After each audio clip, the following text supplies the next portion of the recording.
സംസ്ഥാനത്തെ ഭരണരംഗത്ത് മന്ത്രിസഭ വിപുലമായ അഴിച്ചുപണി നടത്തി. Advocate CP Sudhakara Prasad advocate ജനറലാകും.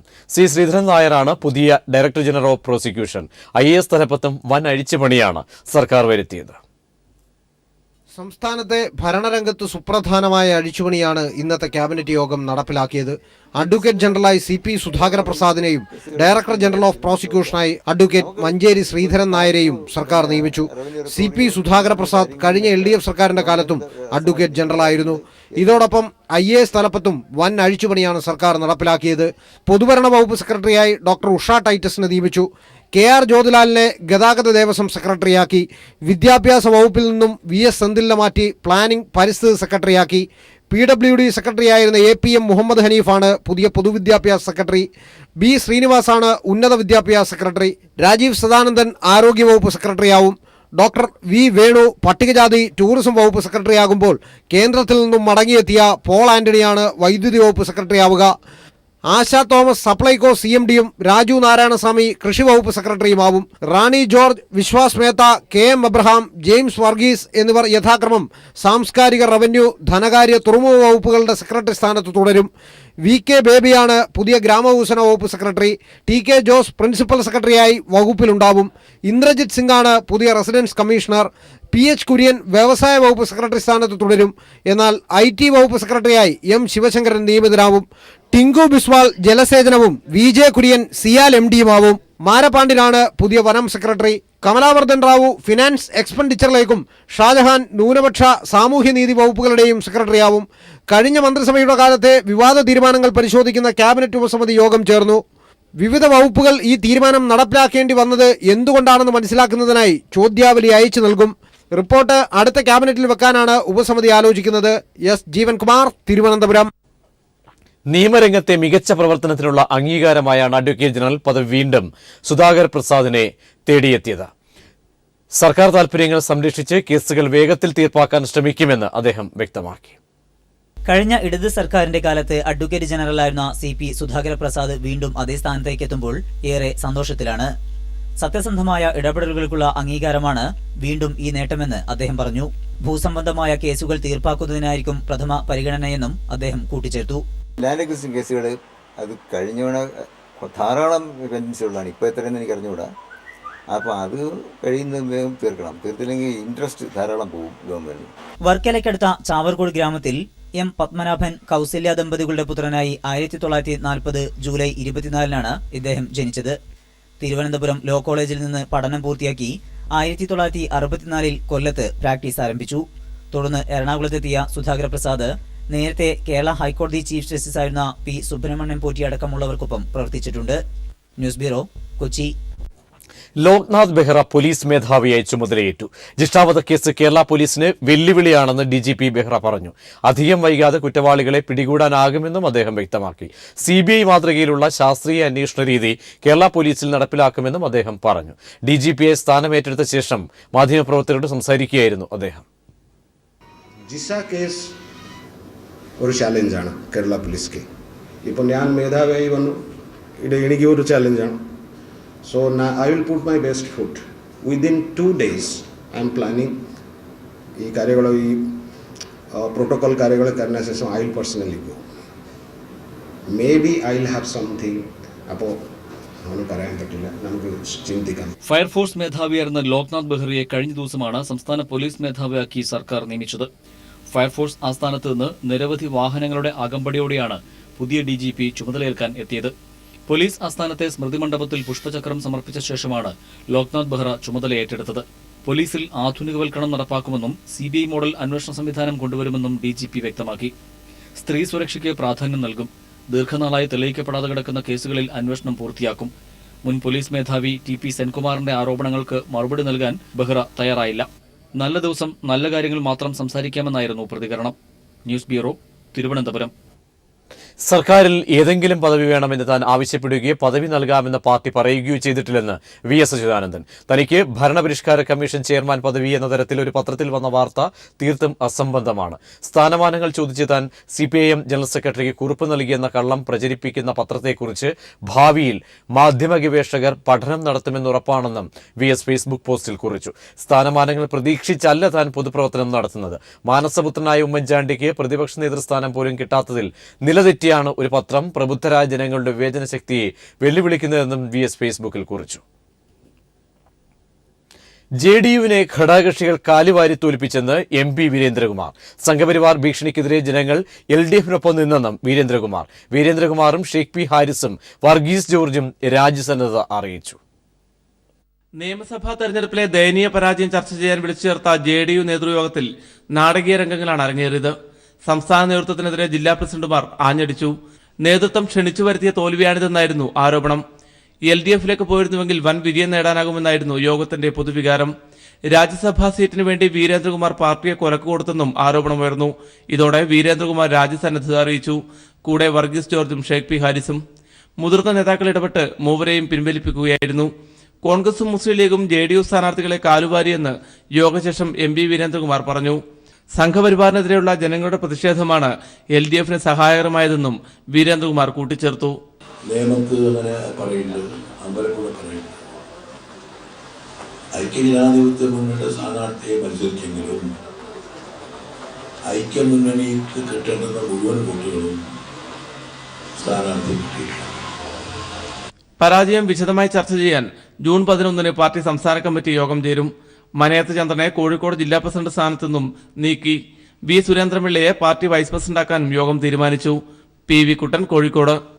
വാർത്തയിലേക്ക്. മധ്യവേനൽ അവധി കഴിഞ്ഞ് സംസ്ഥാനത്തെ സ്കൂളുകൾ തുറന്നപ്പോൾ 4 ലക്ഷത്തിലധികം കുരുന്നുകളാണ് പുതിയ അധ്യയന വർഷത്തിൽ സ്കൂളുകളിലേക്ക് എത്തിയത്. കുട്ടികളെ വരവേൽക്കുന്നതിനായി എല്ലാ സ്കൂളുകളിലും വിപുലമായ രീതിയിൽ പ്രവേശനോത്സവം സംഘടിപ്പിച്ചിരുന്നു. സ്കൂൾ പ്രവേശനോത്സവത്തിന്റെ സംസ്ഥാനതല ഉദ്ഘാടനം വിദ്യാഭ്യാസ മന്ത്രി C. രവീന്ദ്രനാഥ് നിർവഹിച്ചു.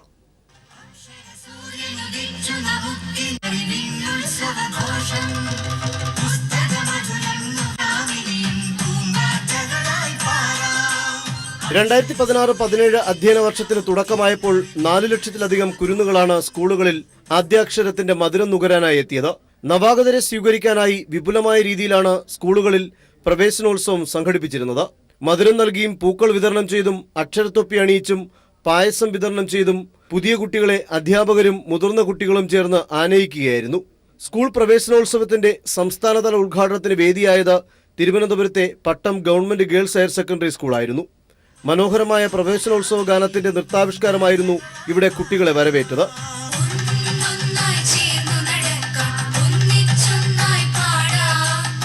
Mayor V.K. പ്രശാന്ത് അധ്യക്ഷത വഹിച്ച ചടങ്ങിൽ വിദ്യാഭ്യാസ വകുപ്പ് മന്ത്രി പ്രൊഫസർ C. രവീന്ദ്രനാഥ് സംസ്ഥാന സ്കൂൾ പ്രവേശനോത്സവത്തിന്റെ ഉദ്ഘാടനം നിർവഹിച്ചു.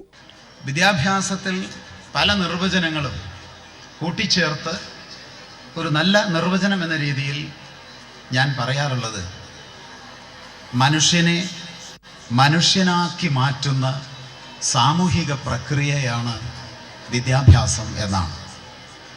ഈ സങ്കല്പം എല്ലാവരുടെയും മനസ്സിലുണ്ടായാൽ മതി. കഴിഞ്ഞ വർഷത്തിൽ നിന്ന് വ്യത്യസ്തമായി പഞ്ചായത്ത് തലങ്ങളിലും വൈവിധ്യമാർന്ന പരിപാടികൾ ഒരുക്കി പ്രവേശനോത്സവം ശ്രദ്ധേയമാക്കി. കളിയും ചിരിയും അറിവും പഠനവുമായി മറ്റൊരു അധ്യയന വർഷം കൂടി. ഇനി സ്കൂൾ മുറ്റത്ത്. News bureau, Thiruvananthapuram. അടച്ചുപൂട്ടൽ ഭീഷണിയുടെ നിഴലിലും മലാപ്പറമ്പ് AUP സ്കൂളിലെ പ്രവേശനോത്സവം ഒരു നാടിന്റെ ആഘോഷമായി മാറി. സ്കൂൾ സംരക്ഷണ സമരസമിതിയുടെ നേതൃത്വത്തിലാണ് പ്രവേശനോത്സവം സംഘടിപ്പിച്ചത്. പായസവും മിഠായി വിതരണവും നടത്തി 15 വിദ്യാർത്ഥികളെയാണ് ഇത്തവണ പുതുതായി സ്കൂളിലേക്ക് വരവേറ്റത്. അതേസമയം സ്കൂൾ പൂട്ടരുതെന്നാവശ്യപ്പെട്ട് സംസ്ഥാന സർക്കാർ സമർപ്പിച്ച അപ്പീൽ ഉടൻ പരിഗണിക്കാനാകില്ലെന്ന് സുപ്രീം കോടതി വ്യക്തമാക്കി. വിദ്യാർത്ഥികൾക്ക് മെഴുകുതിരി അക്ഷരദീപം പകർന്നു നൽകിയാണ് ഈ അധ്യയന വർഷത്തെ പ്രവേശനോത്സവം മലാപ്പറമ്പ് AUP സ്കൂളിൽ ആഘോഷിച്ചത്. സ്കൂൾ അടച്ചുപൂട്ടണമെന്ന ഹൈക്കോടതി ഉത്തരവിന്മേലുള്ള ആശങ്ക അവസാന ദിവസം വരെ ഉണ്ടായിരുന്നുവെങ്കിലും വിപുലമായ ആഘോഷ പരിപാടികളാണ് വിദ്യാർത്ഥികൾക്കായി സ്കൂൾ സംരക്ഷണ സമിതി ഒരുക്കിയിരുന്നത്. 58 കുട്ടികളാണ് ഈ അധ്യയന വർഷം മലാപ്പറമ്പ് AUP സ്കൂളിൽ പഠിക്കുക. 15 കുട്ടികൾ പുതുതായി സ്കൂളിൽ പഠിക്കാനെത്തിയിട്ടുണ്ട്. 1ാം ക്ലാസ്സിലേക്ക് 8 പേരാണ് ഇത്തവണ പ്രവേശനം നേടിയത്. കവി രമേശ് കവിൽ പ്രവേശനോത്സവം ഉദ്ഘാടനം ചെയ്തു.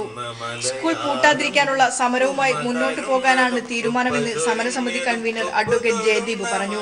ഇത്രയും പ്രതികൂലമായിട്ടുള്ള സാഹചര്യത്തിൽ പോലും കുട്ടികൾ വന്നിട്ടുള്ളത് ഞങ്ങൾക്ക് എന്തെന്നാലും സന്തോഷമുണ്ട്, ഞങ്ങൾക്ക് പ്രതീക്ഷയുണ്ട്. ഞങ്ങൾ ഉന്നയിക്കുന്ന വിഷയം അല്ലെങ്കിൽ ഇഷ്യൂ എന്തിൻ്റെയായാലും ജനങ്ങൾ ഏറ്റെടുത്തിട്ടുണ്ട് എന്ന് തന്നെയാണ് ഞങ്ങൾക്ക് പറയാനുള്ളത്. എന്നാൽ ആശങ്കകളൊന്നുമില്ലാതെ പായസവും മിഠായിയും കഴിച്ച് വിവിധ വർണ്ണങ്ങളുടെ ബലൂണുകളുമായി പുതിയ കൂട്ടുകാരെ കിട്ടിയ സന്തോഷത്തിലാണ് കുരുന്നുകുട്ടികൾ. News bureau, Kozhikode.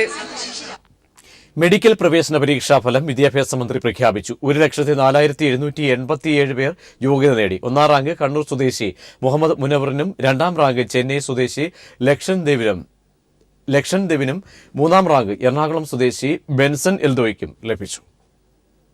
വിദ്യാഭ്യാസ മന്ത്രി പ്രൊഫസർ സി രവീന്ദ്രനാഥ് ആരോഗ്യമന്ത്രി കെ ശൈലജയ്ക്ക് കോപ്പി നൽകിയാണ് ഫലം പ്രസിദ്ധീകരിച്ചത്. 1 മുതൽ 10 വരെ റാങ്കുകൾ ഇപ്രകാരം: Muhammad Munavar V, Lakshan Dev B, Benson Jake, Ramiza Jahansa, Kevin Joy, Ajay S Nair, Asif Mohan K, Harikrishnan K, Aleena Augustine, Nihala A. SC വിഭാഗത്തിൽ ബിബിൻ ജി രാജന് 1ാം റാങ്കും അരവിന്ദ് രാജന് 2ാം റാങ്കും ലഭിച്ചു. ST വിഭാഗത്തിൽ കാസർഗോഡ് സ്വദേശിനി മേഘന വിക്കാണ് 2ാം റാങ്ക്. MBBS BDS കോഴ്സുകളിലേക്ക് 1ാം ഘട്ട അലോട്ട്മെന്റ് ജൂലൈ 15 മുൻപായി നടക്കും. 2ാം ഘട്ട അലോട്ട്മെന്റ് ഓഗസ്റ്റ് 22 മുൻപും നടക്കും. പ്രവേശനം പൂർത്തിയാക്കാനുള്ള അവസാന തീയതി ഓഗസ്റ്റ് 31 ആണ്. കുട്ടികൾ കുറവുള്ളതിന്റെ പേരിൽ ഒരു സ്കൂളും അടച്ചുപൂട്ടില്ലെന്ന് വിദ്യാഭ്യാസ മന്ത്രി വ്യക്തമാക്കി.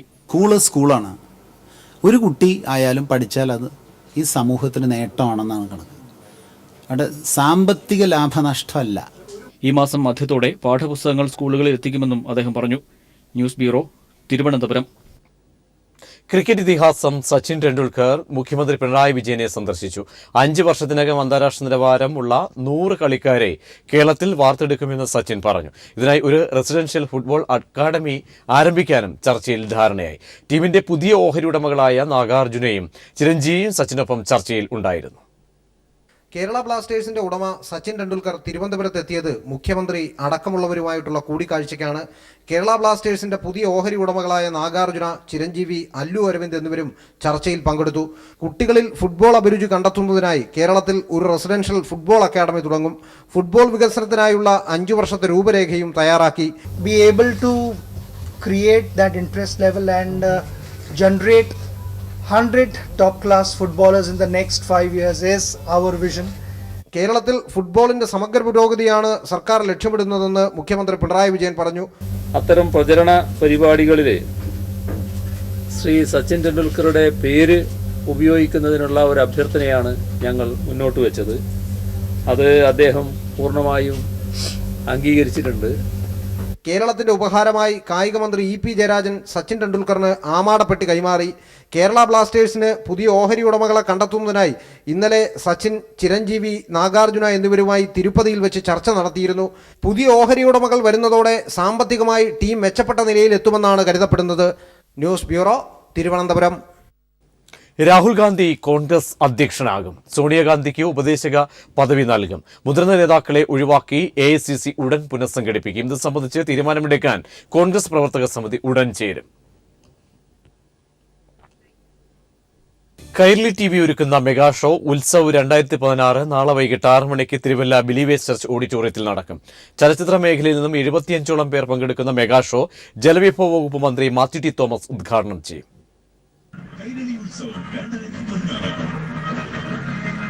തിരുവല്ലയിലേക്ക് കലയുടെയും സംഗീതത്തിന്റെയും ഉത്സവം ഒരുക്കി കൈരളി TV വീണ്ടും എത്തുന്നു.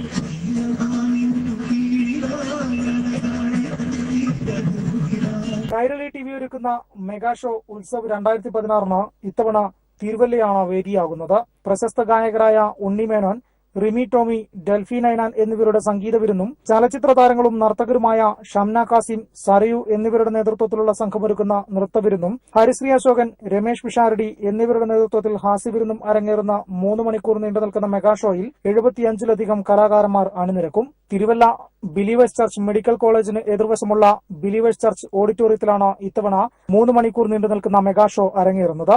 ജലവിഭവ വകുപ്പ് മന്ത്രി advocate Mathew T Thomas mega show ഉദ്ഘാടനം ചെയ്യും.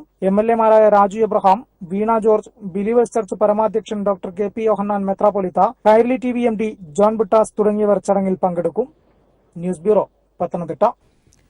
വ്യവസായ പ്രമുഖൻ എം.എ. യൂസഫ് അലി മുഖ്യമന്ത്രി പിണറായി വിജയനുമായി കൂടിക്കാഴ്ച നടത്തി. പ്രവാസികളുടെയും അഭ്യസ്തവിദ്യരായ ചെറുപ്പക്കാരുടെയും പ്രശ്നങ്ങൾ പരിഹരിക്കാൻ മുഖ്യമന്ത്രിക്കാകുമെന്ന് യൂസഫ് അലി കൂടിക്കാഴ്ചയ്ക്ക് ശേഷം മാധ്യമങ്ങളോട് പറഞ്ഞു. അഭ്യസ്തവിദ്യരായ ചെറുപ്പക്കാർക്ക് കൂടുതൽ തൊഴിലവസരങ്ങൾ കേരളത്തിലേക്ക് കൊണ്ടുവരാൻ ശ്രമിക്കുമെന്ന് മുഖ്യമന്ത്രിയുമായുള്ള കൂടിക്കാഴ്ചയിൽ എം.എ. യൂസഫ് അലി ഉറപ്പു നൽകി.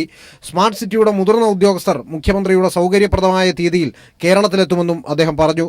തന്നാലാവും വിധം കേരളത്തിന്റെ പുരോഗതിക്ക് എല്ലാ സഹായവും യൂസഫ് അലി മുഖ്യമന്ത്രിക്ക് വാഗ്ദാനം നൽകി. ഈ വളർന്നു വരുന്ന അഭ്യസ്തവിദ്യരായ യുവതി യുവാക്കൾക്ക് ജോലി കൊടുക്കുക എന്നതാണ് ഏറ്റവും പ്രയാസകരമായ കാര്യവും അത്യാവശ്യമായ കാര്യവും. അതിനുവേണ്ടി പരിശ്രമിക്കും ഈ പുതിയ മുഖ്യമന്ത്രി എന്നുള്ളതിൽ എനിക്ക് 100% എനിക്ക് ഉറപ്പാണ്. റമദാന് ശേഷം മുഖ്യമന്ത്രി പിണറായി വിജയനെ ഗൾഫ് രാജ്യങ്ങളിലെ ഭരണാധികാരികളെ സന്ദർശിക്കാൻ യൂസഫ് അലി ക്ഷണിച്ചു. 4000 പേർക്ക് നേരിട്ട് തൊഴിൽ നൽകുന്ന ലുലു ഹൈപ്പർ മാർക്കറ്റ് വൈകാതെ തിരുവനന്തപുരത്ത് ആരംഭിക്കുമെന്നും അദ്ദേഹം പറഞ്ഞു. ലുലു എക്സ്ചേഞ്ച് CEO അജീദ് അഹമ്മദും യൂസഫ് അലിക്കൊപ്പം മുഖ്യമന്ത്രിയുമായുള്ള കൂടിക്കാഴ്ചയിൽ പങ്കെടുത്തു. എസ് ജീവൻകുമാർ, തിരുവനന്തപുരം. മഹാരാഷ്ട്രയിലെ സൈനിക വെടിക്കോപ്ശാലയിലെ തീപിടുത്തത്തിൽ മരണമടഞ്ഞ മേജർ കെ മനോജ് കുമാറിന്റെ വീട്ടിലെത്തി മുഖ്യമന്ത്രി പിണറായി വിജയൻ.